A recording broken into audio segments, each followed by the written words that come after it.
Our headlines for you today. Nurse Lucy Letby, the UK's most prolific child serial killer, is due to be sentenced later for murdering 7 newborn babies and trying to kill 6 others.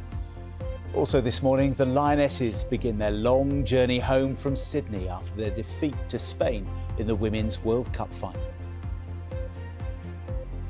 England may be leaving Australia without the trophy, but they can hold their heads high after an incredible tournament.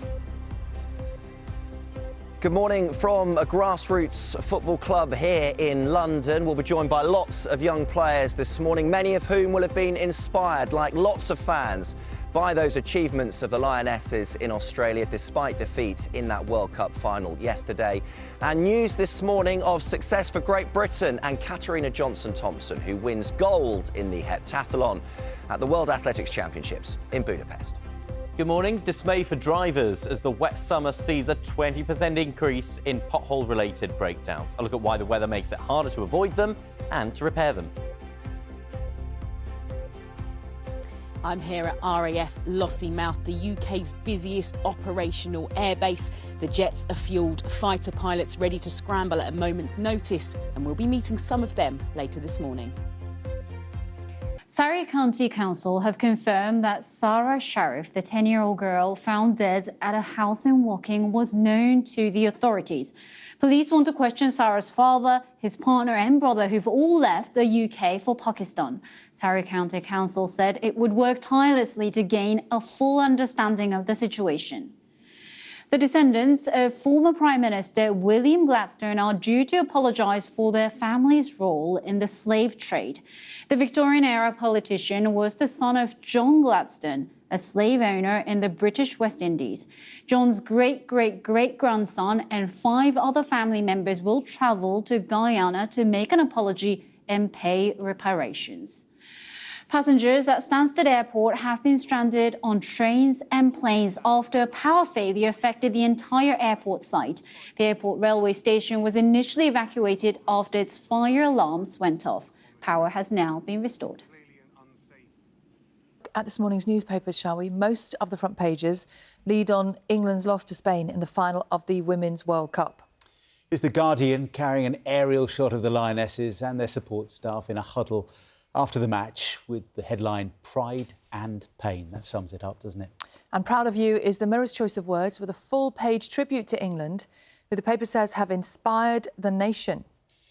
Several papers also reporting this morning on the upcoming sentencing of baby killer Lucy Letby. The Mail reporting that families of the children murdered or harmed by Letby have demanded a law to force convicted people like her to attend their sentencing hearing, something we're going to talk about on the programme this morning. And The Telegraph says a government source has told the paper that Letby could be forced to appear in court to face victims through what is described as lawful enforcement. As John said, more on that coming up this morning. Look then at what's making the front pages this morning. Now, the Metro leading with the Lionesses World Cup defeats with the headline, "You did us all proud." Now, the same in the Daily Star, which reads, "We're so proud of you." And the Mirror also goes with "proud of you." So a lot of sense of pride there. Now, the Sun tells England's Lionesses, "We still think the world of you." The Guardian's headline there, "Pride and Pain." Heartbreak reads the I newspaper, also featuring some defeated-looking Lionesses. Meanwhile, the Mail's headline, "Make coward Letby face us." The victims' families express outrage that she's set to hide in her cell instead of facing sentencing today. The Telegraph also leading with that story, but they say that prison officers could use lawful enforcement to ensure that Letby does appear in court.